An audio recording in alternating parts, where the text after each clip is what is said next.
right, good afternoon, everybody. I think we'll get started. So, how's everyone doing today? Enjoying the session? Yes. All right, party people, you ready? Unpack this. So, let's just dive right in. So, this is a breakout session, and the actual sponsor for this session is going to be mutual. But my name is Adrian Porter. I am the founder of Mid-Career Mastery, which is dedicated to building the most powerful personal growth platform for people 40 plus. But it doesn't mean that I don't help people before they're 40, because you will, God willing, will get there. So it'll be great for you to preempt some of the lessons learned years. Woo! Don't we all want to get unstuck, right? Right? Okay. So I'm going to talk about I always like to start with these and what my goals are. What are my objectives? What I want you to walk away from. So first, I want you to learn about the U-curve of happiness. Have any of you ever heard of that? I'm curious. If not, then learn about it today. And why many people experience a life and work dissatisfaction, slump, ennui, malaise in their middle years.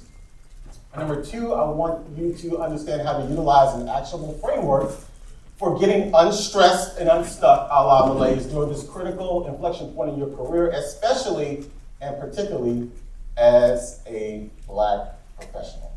And then last but not least, I want you to leave this conference, this symposium, with invaluable strategies and tactics so you can accelerate your career and maximize your impact at work and on the world. All right? I want to be clear from the jump what I want you to walk away from, and hopefully you will be in a better position to do that.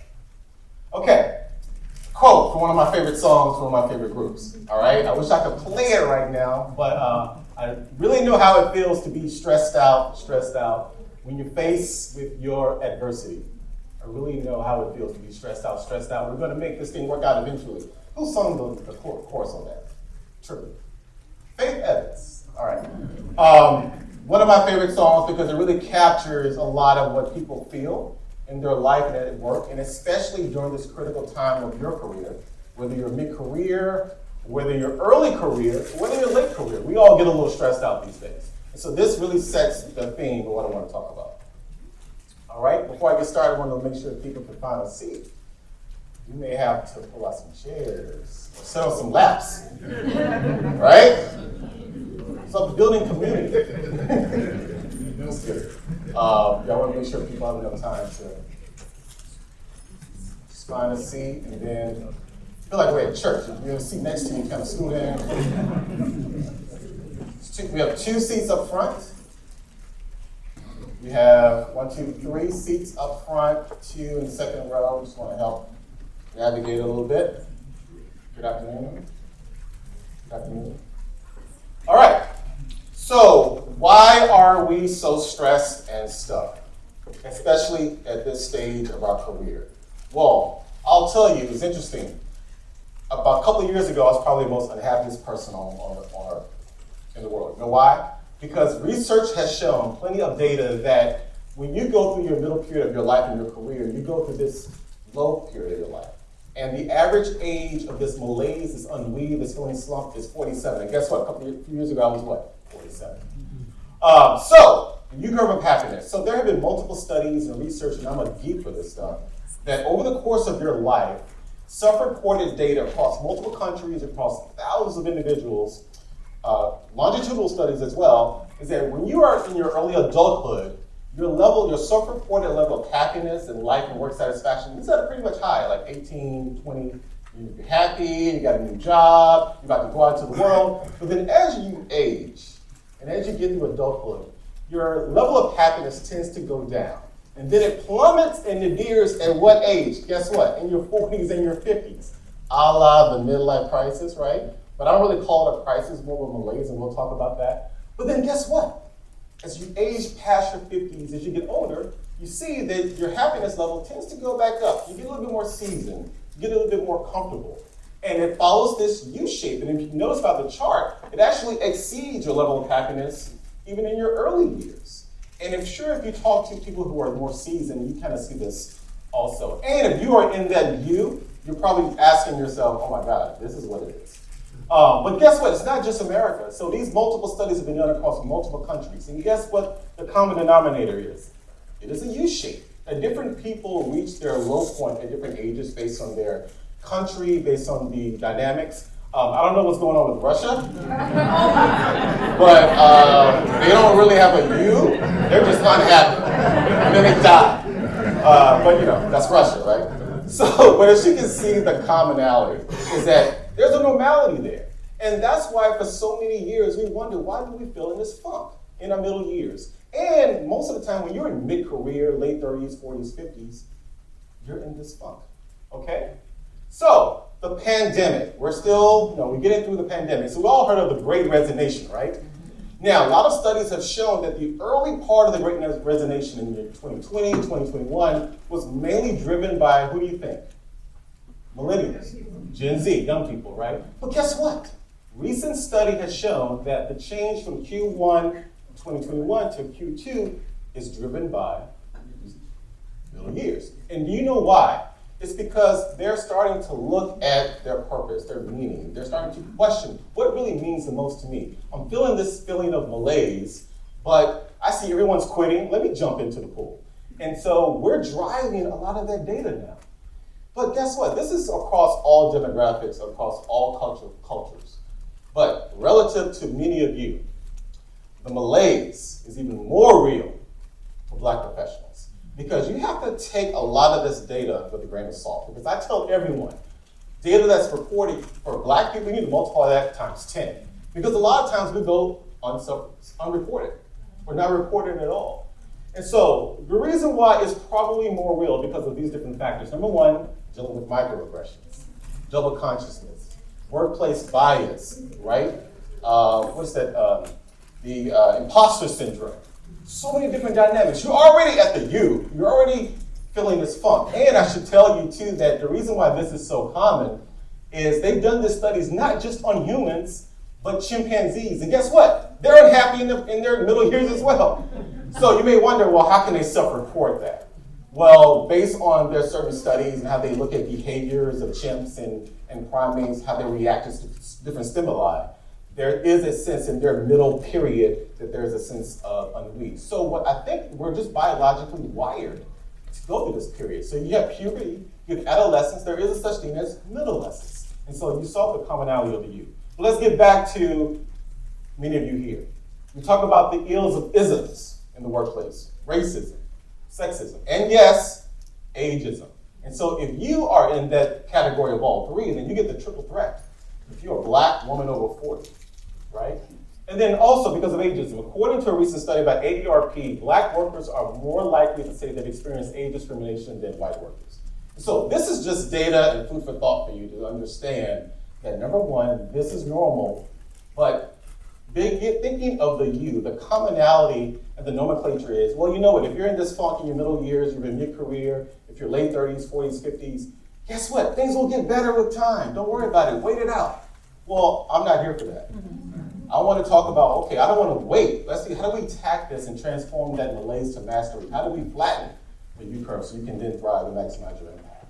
So with that, because I love this stuff and I'm a nerd for this, and I've done a lot of research for primary and secondary from all the data you've seen, I've codified a framework. I wanted to understand what are the best practices for people that tend to thrive in their middle years. How do they overcome that sense of malaise? And what I did, I just created a framework called the Malaise to Mastery Map. Really, it's just 3 key pillars for getting unstressed and unstuck in your middle years, or any age, really. But I'm talking about that bottom of the U, where you're stressed, stuck, and you're going through that malaise and misery. And so, first I want to do is just show you guys the 3 pillars first, just high level. Then I'm going to unpack each one so you can really understand and really walk away with some nuggets of how can I apply and understand these pillars, and how can I apply getting unstressed and unstuck. So, mindset, meaning, milestones, all right? Mindset's the first pillar, meaning, and then milestones. Those are the 3 pillars that I consider getting unstressed and unstuck. And again, I just codified best practices to put them in a framework so you can better understand. I didn't really create, hey, you need to change your mindset. But I wanted to codify them. Plus, being a business school grad and a data geek and a recovering corporate marketer, I love frameworks. All right, so let's talk about the first one, mindset, which is all about reframing, resetting, and reimagining where you are in your phase in your life. How do you reframe? What does it mean to be mid-career? How do you reframe and reimagine What does it mean to be midlife? How do you reset and reframe and reimagine to be even before you're 30, but you're going through this period of malaise? And so, you must get rid of the clutter before you gain the clarity. That's what this pillar is all about. Before you can move forward and apply strategies and really thrive at work and you're going through this funk, you need to take a step back and get rid of the clutter before you gain the clarity. So first with mindset, the foundational element of changing your mindset is, guess what? Understanding that there is a difference of why are you feeling this way and understanding what's hindering you and what's hindering your progress. So during this middle season, the reason why a lot of us feel this way is because we have a lot of unmet expectations, right? Once you're in your 20s or your early 30s or even your teens, you have all these goals and expectations. You're going to go out here, you're going to achieve this level of position. You're going to have this marriage. You're going to, if you want to be single, you want to be just single. Then you end up being married and you're not happy about that. Whatever the unmet expectation is, we ask ourselves all these different questions. Number one, if I'm mid-career, is this where I want to be in life and work? Are my best years behind me? Why am I not where I want to be in general? Why am I not able to gain any additional skill sets or any skills? Is it too late to pivot in my career? Some of you probably ask yourselves, you're probably sitting there right now asking yourselves that question in your head. Well, the first step in understanding and really capturing, embracing mindset is understanding the difference between having a growth mindset and a fixed mindset. How many Carol Dweck fans do we have out here in the audience? I tell everyone, thank you. Get Carol Dweck's book. She's a Stanford professor, and she really popularized this concept of mindset. And so she distinguishes between the difference between having a growth mindset and a fixed mindset, which a lot of us have. Having a fixed mindset is thinking that your skill sets, your opportunities, the way that you can grow are fixed early on in your year. You see these little quotes, I don't like to be challenged. My potential is predetermined. Failure is the limit of my abilities. So many of us go through that. But the difference between the very successful individuals, leaders, homemakers, whoever the case may be, is that they evolve beyond a fixed mindset and they embrace a growth mindset. Understanding that I can reframe me or imagine no matter where I am in my age, I can grow, I can learn new skills, I can pivot, I can grow, I can embrace lifelong learning. It's never too late. That is the foundational pillar mindset when it comes to getting unstuck, getting out of this space, because you need to take a step back again, reframe, think about what does it mean to be in my 40s, in my late 30s, in my 50s? Is it too old? Embrace a growth mindset. Case study. So Kim Alexis Newton, who is an ELC member who spent 20-something years working for Hallmark Cards. We graduated from the same business school at Vanderbilt. She was a corporate person for 20 years, and she left Hallmark and started her own company, which is Alexis Enterprises. She creates gift quotes. And I interviewed her on my podcast, Gen X Amplified. And in the podcast, she made this quote. She said, "You're never too old to dream." And if I've learned anything at Hallmark, it was the importance of reinvention. I think it's really important to think about what you want to be in the future instead of just thinking about protecting what you've been. She reframed her mindset. And she took the lessons learned from her corporate experience and reframed. And guess what? She's now a quilt artist. And she's been doing quilt and creative for so many years. And she got it from her grandmother. And there's a lady that you may recognize in the middle picture, in the last picture. So she created these nice gift quilts. Oprah has one in her house. There's Kim and Oprah. She reframed and reimagined her mindset. She thought about that she can learn new skills and she can tap into those passions that she had years ago and apply them in her middle years. So I want you to walk away with key steps and takeaways to help you reframe your mindset. This is including, but not limited to, I should say. Number one, redefine your attitude, experiences, and expectations of where you are in your career and what it means to be in this middle years. It's never too late. There's magic in the middle. Remember that. Complete a skill assessment if you haven't already. Strength Finders, the DISC assessments, there's so many of them out there. ELC uses DISC a lot, which I'm a fan of, to discover any growth opportunities that you have and identify any gaps where you can grow. Do a self-inventory exercise. What's holding you back right now? Give yourself permission to pause, focus on self-care. All right, mindset is not just about reframing, it's about taking care of self. Mental health is very key. And then lean into psychologically safe communities, okay? Mindset. All right. Number two, Let's get into the second pillar. Meaning. This is about discovering, defining, and devoting yourself to your meaning. What I mean by meaning, your purpose, your why. Understanding what is meaningful for you at this stage in your life and your career. We talked about the Great Resignation, right? And why many people at this stage of their lives and careers are reevaluating what their positions are, their professional opportunities. Because a lot of them have this not sense of purpose. And they let others define for them what are their values, what's their purpose. Should I be doing what I'm doing? And so how many of you have heard of this book, Simon Sinek? Huge fan, Start With Why. That's what this is really all about. Not so much thinking about, but still applying, what you do and how you do it. But you have to start and define and discover and devote yourself to what's your cause, what do you believe, what is your why. That really elevates and amplifies what's meaningful for you. What motivates you? What's your sense of purpose? What's your source of inspiration? And it could not be professional. Maybe it's your family, maybe it's your kids, maybe it's something that you've always wanted to do, but you feel that emptiness inside of you, and why you're in this sense of malaise. But remember, it's never too late. Your North Star, your meaning. When you walk, and I call it mid-stride, if you're in mid-career or midlife, with meaning, purpose, and your higher order values, determine your values towards your North Star, then you always know where you're going. If you have not defined what's meaningful for you, if you have not defined what is your why, what is your purpose, and there's ways to define that, then you're letting other people define it for you. Okay. I'm sure many of you have heard of Viola Davis. She talked about her own midlife malaise, her own midlife crisis in her 40s. And I thought this clip was so fascinating. I want you to take a look and listen. I mean, I went through a horrible midlife crisis, during doubt. I was just in a quandary. In your own doubt. In my own doubt. I thought to myself, okay, I've kind of seen my dreams come true, but why Because don't I you were feel nominated? fulfilled? Because I was nominated and I worked with Meryl Streep, and I thought I should be happier than this. Yes. Yeah, I felt an emptiness. You did. I did. I didn't know that success felt that way. I imagined it to be more fulfilling. I didn't think that it would be as isolating, which it is. And I didn't know that when you come to the midpoint in your life anyway, that there's a certain amount of disillusion that comes with that.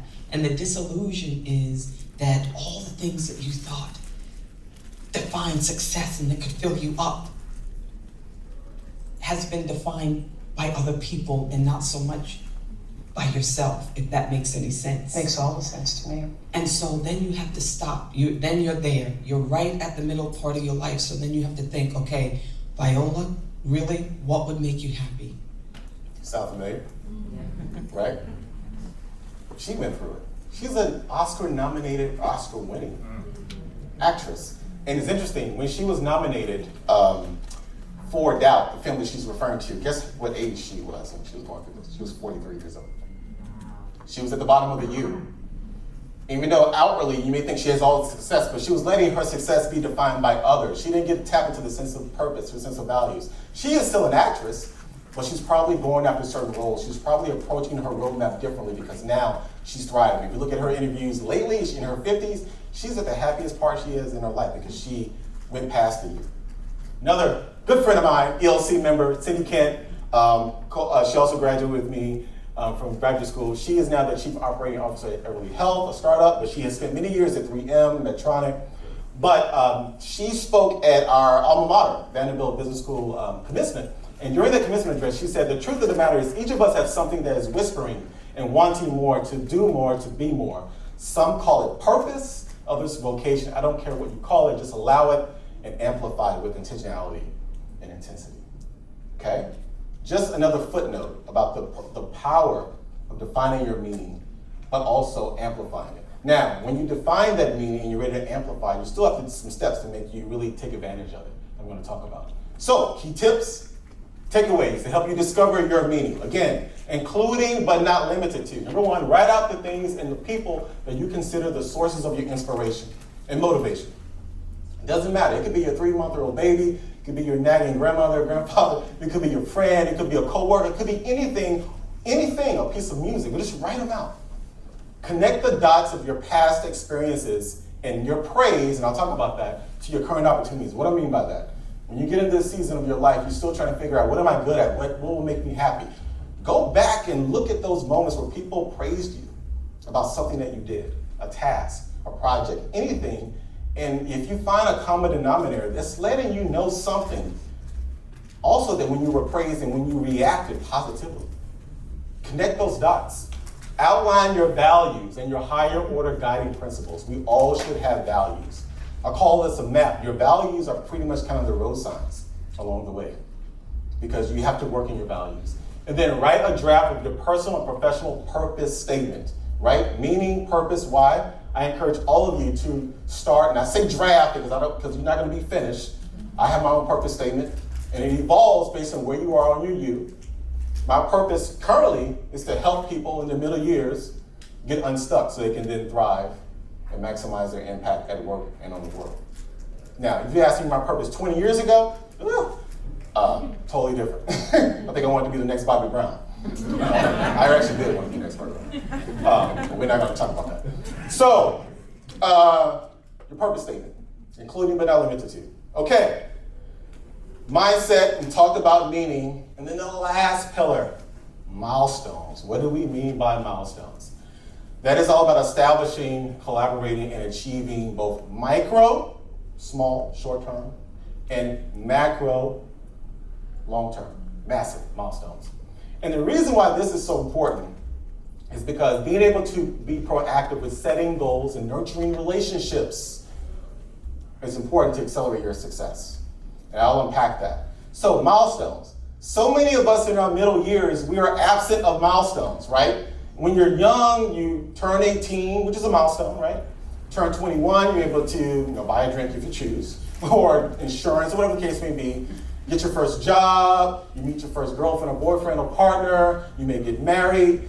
And then later on, you retire. When you're older, you have grandkids, you may be doing other things. But in that middle, it's like one long run-on sentence. No punctuation, no periods. We either don't have milestones defined for us, or we're so busy and in this funk that we don't establish our own milestones. And why that is so important, setting goals and establishing milestones, because it gives us time to take a step back and re-engage what we do well, and it gives us time for ourselves. So, before we go out and amplify and set those goals and nurture those relationships, I always like to start here because milestones, this pillar is really all about where the rubber meets the road. Is where you take action. You reframe your mindset. You thought about your meaning. Now, how do I set some milestones to get me to where do I need to go? Okay? And before you do that, the power of your personal brand is so important because you're going to start amplifying who you are in storytelling and setting those goals. And as a framework guy, for the fans of Michael Porter's competitive advantage of the 5 forces, I have the 5 Ps of personal brand DNA, and I'm going to pack these because I think it's really important for all of you to be able to define what is your unique brand DNA, what sets you apart. Your purpose, your positioning, your promise, your personality, your presence. So I'll just go through these quickly. Your purpose. Again, we've already talked about that, but now we're in defining your personal brand DNA. That is your why, your North Star, your meaning. Your positioning. This is the space that you want to uniquely own in the hearts and minds of others. Your audience.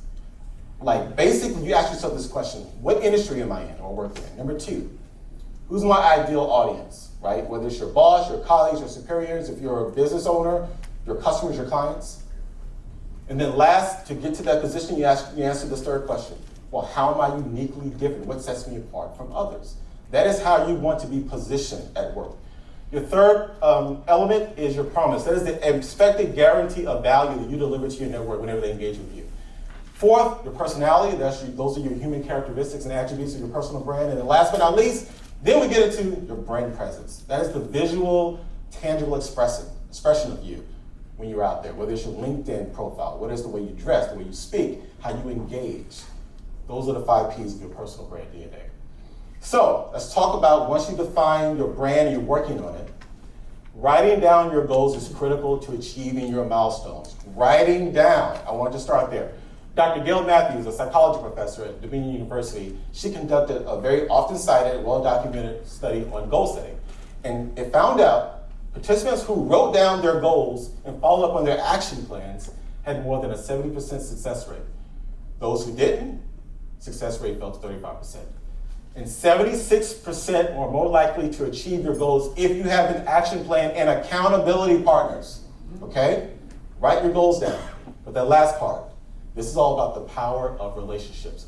I know many of you are Kamala Harris, all right? Huge family with ELC. She just had a book out, but her leadership pearl number 5 in this book, no one can do it alone. Leveraging other people's intellect, relationships, and experience as well as establishing your own relationships will propel you, your success as a leader. Relationships, relationships, relationships. You want to set some goals, short-term and long-term, you want to reach your milestones, you have to nurture your relationships. So, what does your network of meaningful relationships look like? Now, there's relationships and then those are meaningful relationships. At this stage of your life and your career, you have plenty of relationships you have nurtured along the way. But now it's time to really take a step back and dissect and look at the ones that are going to get you from point A to point B. Remember, mastery just doesn't come from self-reliance and solitude. Again, in this period, we're so busy that we don't take the time to think that to achieve mastery, we need our community. Your network is the holy grail of personal and professional growth, okay? And those relationships you have nurtured in the past and you're currently cultivating, like even at this summit, are assets during this period of malaise. And so, this is a spear, I call the spear of influence and impact, but this is your network of meaningful relationships. This is an example, but I encourage all of you to take a step back and look at what is your network of meaningful relationships, whether it's mentors, sponsors, advisors, ELC, colleagues, family. Take the time to look at your network of meaningful relationships. And you may not have all of them in that category, but think about your goals and think about, are you moving closer to be able to define those?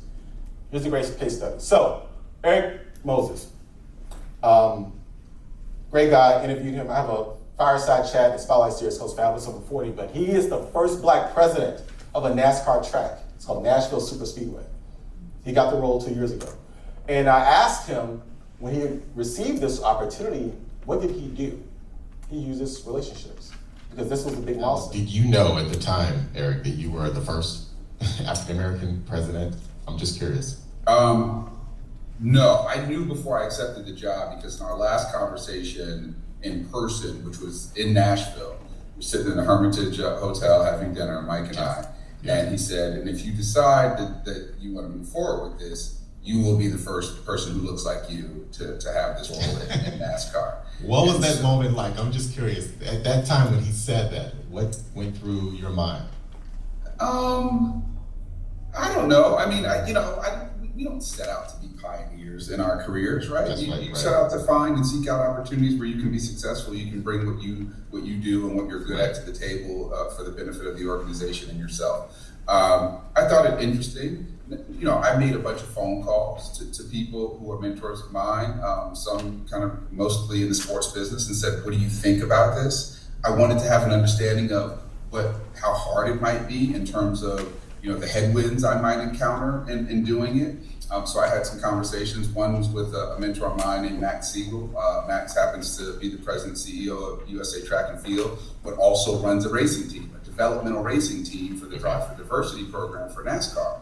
Max has been involved with NASCAR for over 20 years. And so I talked to him and he was encouraging. And then I talked to a young man named Brandon Thompson, who was vice president of DE&I for NASCAR and happens to be my frat brother, and had real conversation with him. He had interned at my track when he was an intern, and he's from Nashville. And so the combination of talking to those guys and other mentors of mine and saying, let's break down the pros and cons of me doing this. Does this help me get closer to where I want to be? Is this going to be the kind of experience that I can build upon? Can I be successful in this?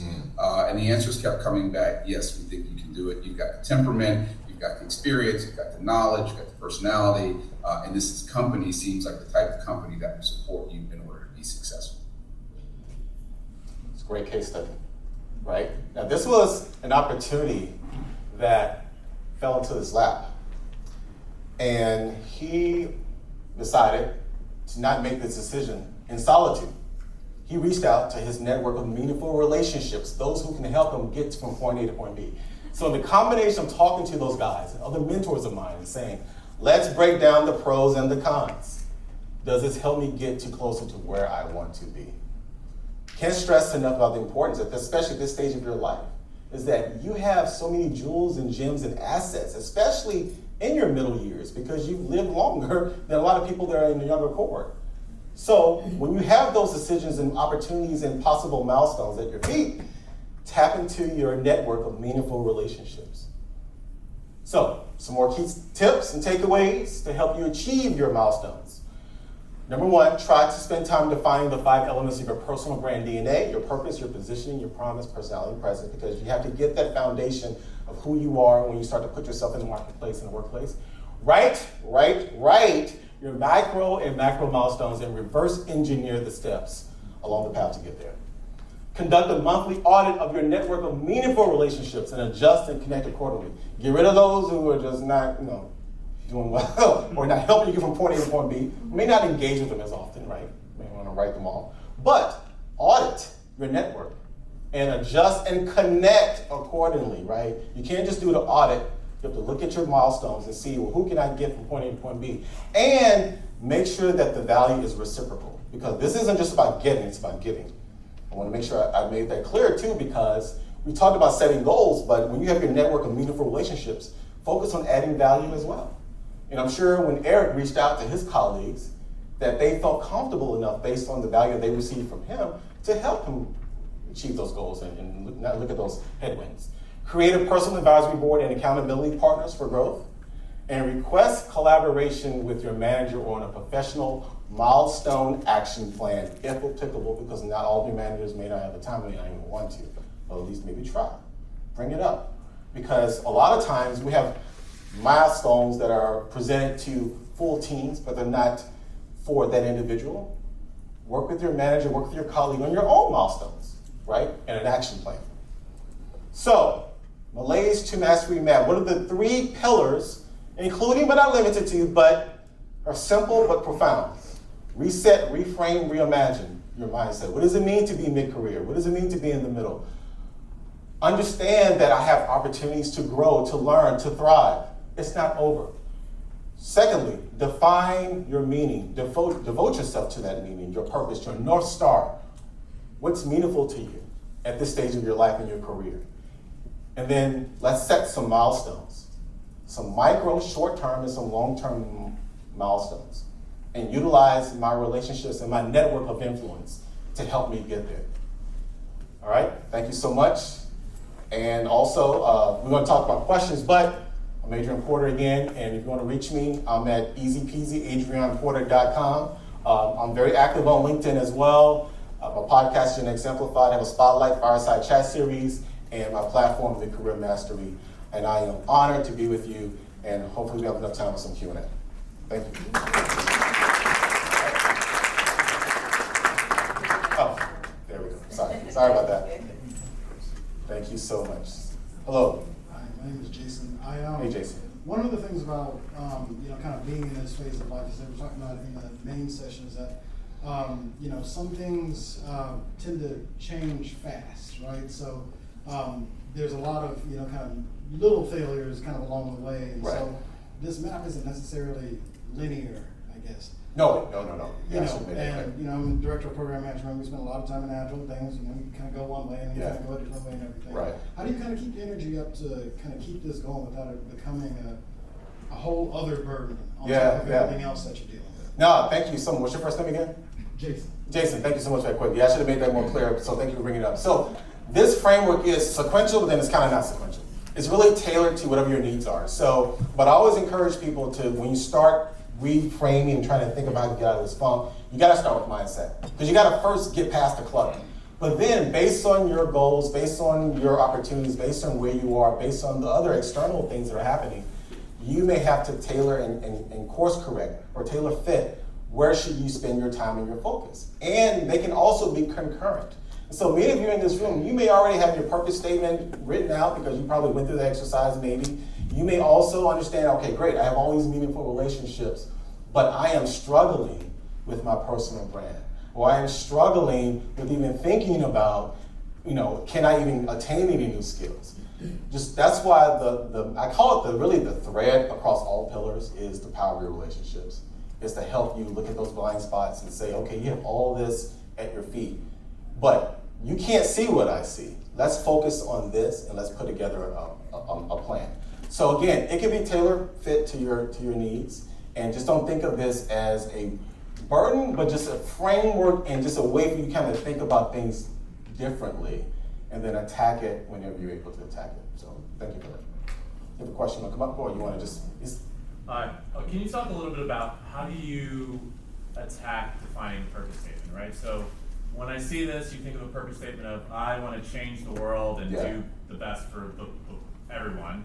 And that seems like daunting to start to write out, right? I'm just my purpose is to get to lunch, right? How do you start to draft that it doesn't become like such a burden and starting to feel even more in malaise or where you need to be? Yeah, no, it's a great question. It goes back to your values. That's why you should let your values, and then you may ask the question, well, how do you define your values? You should let your values be the guiding to what your purpose. So not everyone, based on where they are in their career life, want to have a higher order purpose. Maybe their purpose is to get a better position so I can feed my family within the next couple of years.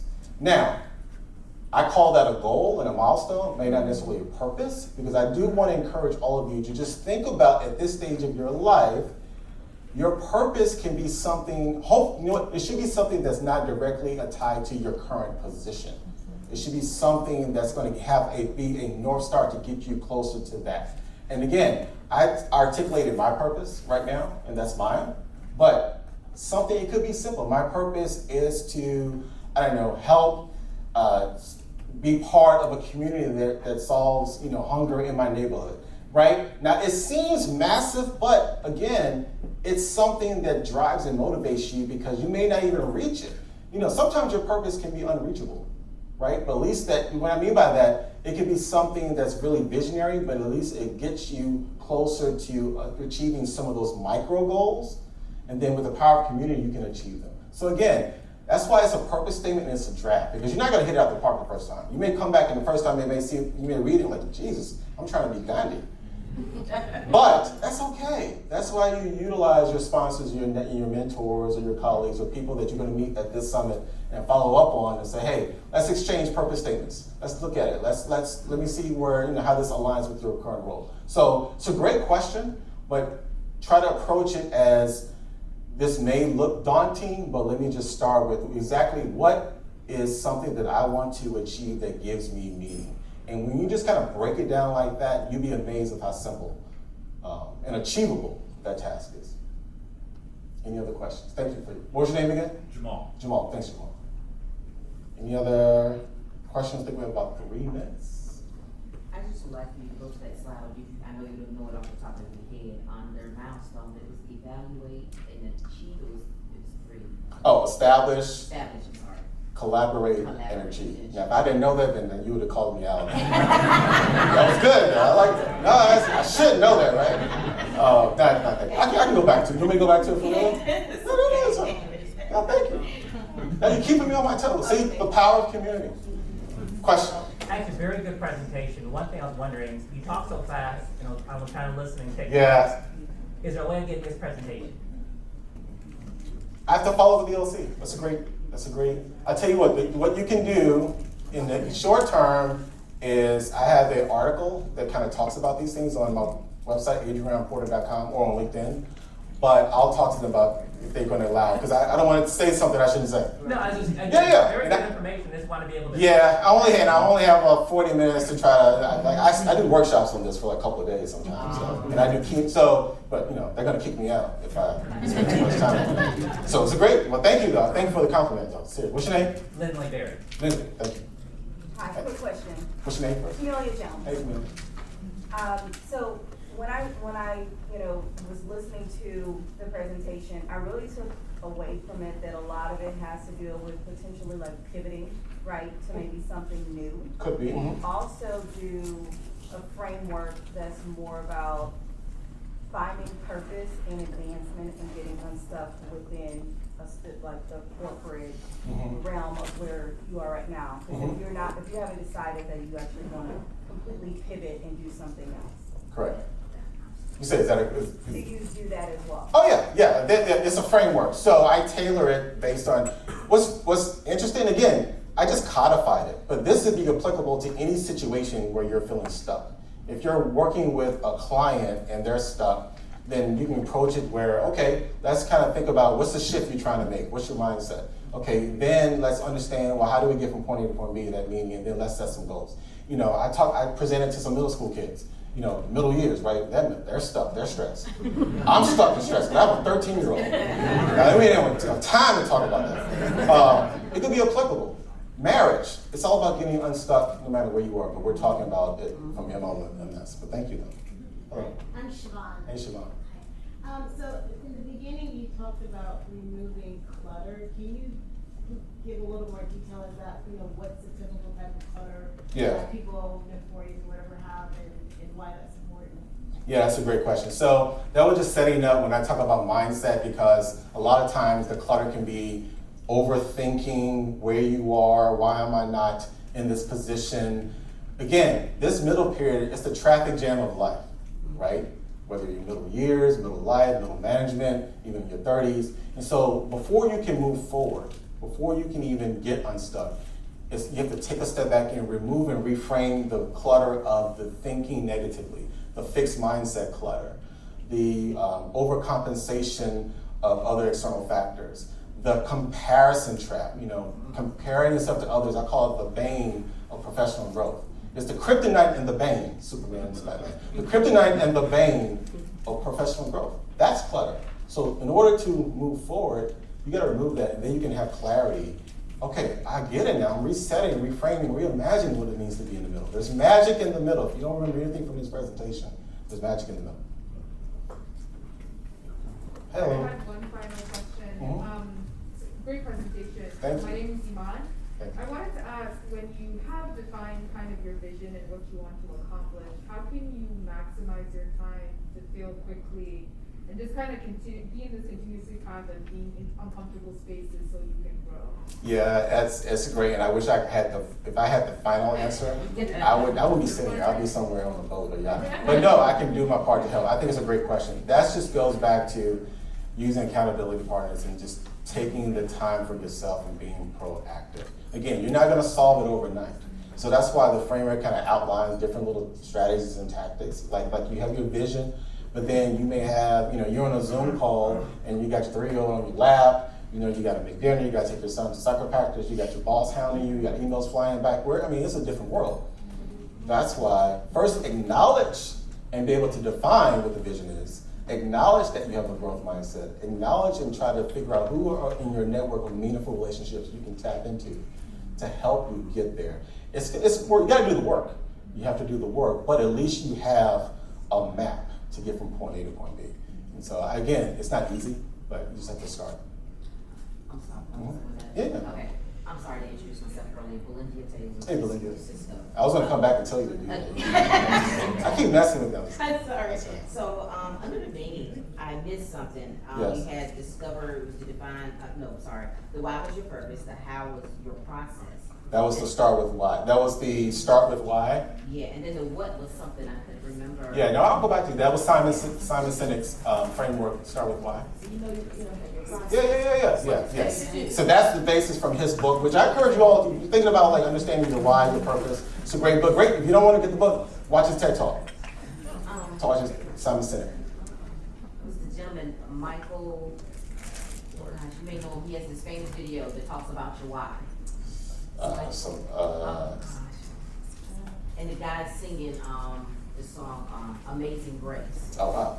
And then he said, sing Amazing Grace. And he said, now go back and sing it as if you know why you're singing. And he took that song to a whole nother level. Wow. And it was, I don't know. I gotta watch the video. Okay. You should watch Barack Obama's version of Amazing Grace too. Just made me think about that. That was pretty good. I think we're out of time, but thank you so much. I appreciate it. Go out, get unstuck, get unstressed, find those pillars.